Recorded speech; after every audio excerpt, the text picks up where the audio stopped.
I don't think it's unpopular to say that right now we Transformers fans are getting fed. Nothing but great updated toys of beloved and or obscure characters as far as the optic sensor can see. It's incredible and I'm feeling it. So in the vein of things, I thought I'd carry out an ultra examination of everyone's favorite big bulky robo-dad. It's Kingdom Ultra Magnus. I can't deal with that now.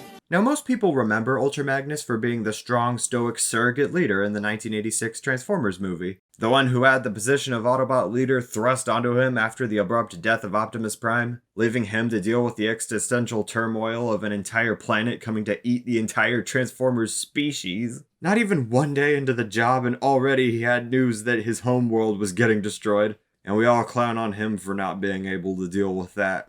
But he's always been a popular and special character in the eyes of the fandom. Between the popularity of the 80s toy and his tough yet loving and level-headed nature, it's like the 80s commercial said. When Ultra Magnus rolls into action, he takes on the Decepticons like no one else. I like how they didn't even try to make that rhyme. But I've been looking forward to this figure for a real long time, even if none of the promo shots transformed him correctly. Immediately, I think you can all bask in the sheer presence of this thing. It's just an overall great design that looks authoritative, noble, and has the Ultra Magnus signature bombastically boxy body. And sometimes it's just the little things you have to take a sec to admire, such as the various visual shoutouts to both the G1 cartoon and toy, like the left shoulder's vent thing, the lower arm's rectangle within rectangles deal, and the layered red shin on these frankly titanic legs. I admit though, this Autobot symbol is a sticker I applied on myself, because the actual placement of the logo on this guy is on Ultra Magnus's Ultra Booty. The colors all look super appealing, especially with how the blue works together with this brilliant white. I also super appreciate how the translucent plastic on the chest is actually a separate piece that only takes up the translucent window areas. And that, I believe, leads us to the head sculpt here. Just looking absolutely grand with the imposing forehead and the detail-sculpted antenna. And I adore the Magnus-y rectangular eyes so tied to that classic design, like blue translucent shades. So the main accessory on display here is this huge blaster that's been painted over with this sumptuous silver, looking like a chunky, exaggerated, rebooted version of the original guy's water pistol. I guess you can also count these recognizable mini rockets as accessories. Because of the numerous weapon ports, you can position them all throughout the figure, but I prefer to keep it classy with the shoulder look, since it's obviously the best look. Because of the weapon ports, though, you can go absolutely wild with the possibilities and show off Magnus's wild side. I also like how you can give the figure disproportionately shrimpy legs. So for size comparison, here he is next to his lifelong friend Optimus Prime, Kingdom Cyclonus, and the rest of his 86 movie buddies. They all look fantastic together. Honestly, this is the stuff of collector dreams right here. So, as I think you can grasp, this is a stellar robot mode. Magnus's design is so great with the attractive color scheme and the column-like shoulders making him look stacked. Robert stacked, am I right? And he just has buckets of personality that I imagine would please any Transformers fan. He is in fact all the types of Ultra.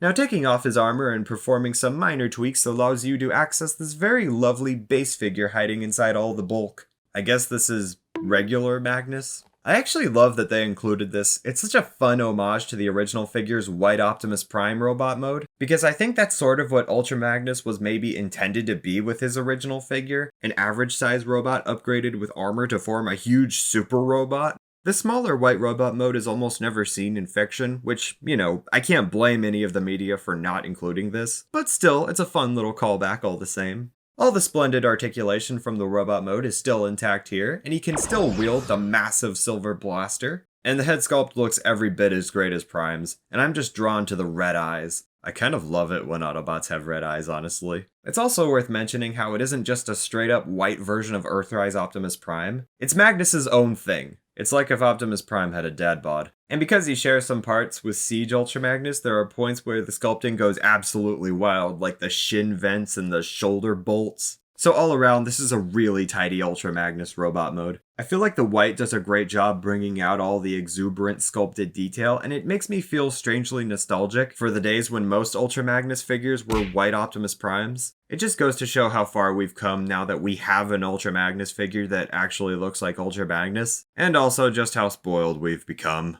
Getting him into his car carrier mode is very fun, with no trouble or compromises. Everything clips in as it should, and it's a real hoot. As you'd imagine, it involves a lot of parts forming, but with Ultra Magnus, that just comes with the territory. I at least appreciate that, unlike the G1 toy, all the individual pieces actually have a place to go in the vehicle mode. And his car carrier mode, overall, actually looks pretty good. It's maybe not as perfect as I would have liked, but there's still plenty to love here. The front cab section looks really cool, and again, the blue translucent plastic is a separate piece from the white sections. The individual truck nuances all appear tough as nails. It is quite weird how the Autobot symbol's on his bumper instead of, the places that were clearly sculpted for them to be on. And maybe I would have preferred a painted bumper, like throwing in some silver or even some red to break up the white. I don't know, but it all works satisfying enough for me. He is, however, left with these, pretty exposed arms just chilling out on the back, like it's not weird. This isn't ideal, however, you can actually attach the robot mode forearms to the hands to conceal them a bit better, and it looks pretty good to me. Once again, the sculpted in rivets and indentations really shine here, and definitely accentuate the parts that would have been a bit plain otherwise. And the inside of his tires are also painted. I'll give them a quaint little round of applause for that. This might not be as accurate to the G1 version's alt mode as, say, the Masterpiece figure, but this still absolutely works as a definitive generation scale version of this iconic 10-wheeled brick. And that's kind of where I am on this figure. It's just an overall gorgeous thing, and does more than an admirable job at being the new default all-time Generations Ultra Magnus for the ages. And look, I'm not saying they shouldn't make a Ultra Magnus repaint, but, maybe wait a little before releasing a character with the word Delta in their name.